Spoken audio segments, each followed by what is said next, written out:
स्वाभाविक सी बात है। देखिए, एक जैसी व्यवस्था में रह करके आप दो तरह के कानून, दो तरह की चीजें लागू नहीं कर सकते। चुने हुए लोगों को प्रशासक बना देने में क्या बुराई थी? ये साबित किया है कि चुने हुए लोग ज्यादा विश्वसनीय होते हैं। उत्तर प्रदेश के सभी ब्लॉक प्रमुखों को अब प्रशासक बना दिया गया है और सरकार ने ये बड़ा निर्णय लिया है। पहले ग्राम प्रधानों को प्रशासक बनाया गया, उसके बाद में जिला पंचायत अध्यक्षों को बनाया गया और अब ब्लॉक प्रमुखों को भी प्रशासक बनाए जाने का फैसला ले लिया गया है। अब इसी पर हमारे साथ खास बातचीत करने के लिए राष्ट्रीय पंचायती राज ग्राम प्रधान संगठन के राष्ट्रीय अध्यक्ष अखिलेश सिंह जी हैं। ये बताइए, सरकार से कोई ऐसा तालमेल कैसा है आपका कि हर बार चाहे प्रधानों को लेकर हो, प्रधानों को प्रशासक बनाए जाने की बात आई, उसके पहले ही आपने घोषणा कर दी कि हाँ प्रधान प्रशासक बनने जा रहे हैं। फिर अभी हाल ही में जिस तरीके जिला पंचायत अध्यक्ष की बात हुई, आज ब्लॉक प्रमुखों को लेकर ये फैसला है, क्या देखते हैं, क्या कहेंगे? ये तुकबंदी नहीं है, ये नीतियों का मामला है और नीतिगत निर्णय का विषय है।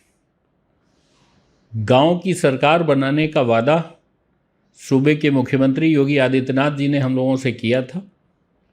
15 दिसंबर 2021 को पूरे उत्तर प्रदेश के 2.5 लाख लोग इकट्ठा हुए थे। ग्राम उत्कर्ष समारोह में माननीय मुख्यमंत्री जी के समक्ष हम लोगों ने 15 मांगें रखी थी। उन 15 की 15 मांगों पर घोषणाएं उसी दिन मुख्यमंत्री जी ने की थी। वो प्रजातांत्रिक संस्थाओं को, गांव की सरकार को कैसे चलाया जाए, कैसे ताकत दी जाए, वो पहला चरण था हम लोगों की डिमांड का।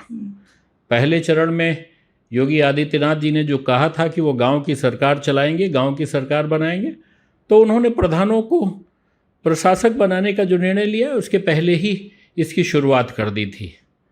एक शासनादेश जारी हुआ और उसमें जो प्रधानों के वित्तीय और प्रशासनिक स्वीकृति के अधिकार थे वो बढ़ाए गए। ब्लॉक प्रमुखों के भी अधिकार बढ़ाए गए और जिला पंचायत अध्यक्षों के भी अधिकार बढ़ाए गए। हम सभी का मानदेय बढ़ाया गया। कल्याण कोष बना करके 10 लाख रुपए तक आर्थिक सहायता की बात की गई, आर्थिक सहायता अनुमति की गई। इसी तरह से अब ये दूसरा चरण था कि कैसे गांव की सरकार बने, कैसे गांव की सरकार चले, उस पर लगातार चिंतन हो रहा था। राष्ट्रीय पंचायती राज ग्राम प्रधान संगठन ने राज्य सरकार से ये अनुरोध किया, ये वादा याद दिलाया माननीय मुख्यमंत्री जी का, और ये कहा कि अगर प्रधानों को प्रशासक बना दिया जाए तो गांव की सरकार की निरंतरता बनी रहेगी। संविधान का अनुच्छेद 74 ये कहता है कि भारत सरकार में मंत्रिपरिषद की निरंतरता रहनी चाहिए। इसी तरह से राज्य की जो मंत्रिपरिषद है उसकी निरंतरता की भी बात हो रही है।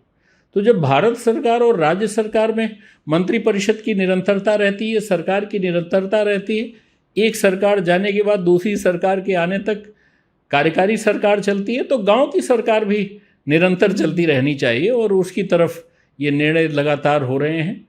पहले प्रधानों को, फिर जिला पंचायत अध्यक्षों को और आज ब्लॉक प्रमुखों को प्रशासक बना करके योगी आदित्यनाथ जी ने साबित कर दिया है कि वो जो मंच से कहते हैं उसको तहरीर पर लेकर के आते हैं, उसको आदेश पर अंकित करते हैं। ये उनका स्वभाव है, ये उनका चरित्र है जो हम लोगों के सामने आया है, निकल करके जो सामने दिखाई दे रहा है। और ये भी कह सकते हैं कि आप लोगों की बातें भी बड़ा मान लेते हैं, वो मांगे मान लेते हैं। स्वाभाविक सी बात है। देखिए, एक जैसी व्यवस्था में रह करके आप दो तरह के कानून, दो तरह की चीज़ें लागू नहीं कर सकते। भारत सरकार, राज्य की सरकार और गांव की सरकार। मैं फिर कह रहा हूं, प्रधानमंत्री का चुनाव हो करके जब तक नए प्रधानमंत्री नहीं आते हैं तब तक कार्यवाहक प्रधानमंत्री बने रहते हैं। प्रधानमंत्री की जो मंत्रिपरिषद है वो निरंतर काम करती रहती है। इसी तरह से राज्यों में राज्य की सरकार चुन करके जब तक नहीं आती है तब तक कार्यवाहक सरकार काम करती है। पंचायतों में चूंकि कार्यवाहक सरकार की कोई व्यवस्था नहीं थी, लेकिन प्रशासक की व्यवस्था थी। चुने हुए लोगों को प्रशासक बना देने में क्या बुराई थी? ये निर्णय लेने का समय था और राज्य सरकार ने उचित निर्णय लिया है और गांव की सरकार बना करके उन्होंने ये साबित किया है कि चुने हुए लोग ज़्यादा विश्वसनीय होते हैं। चुने हुए लोगों के हाथ में ही गांव की सत्ता रहनी चाहिए।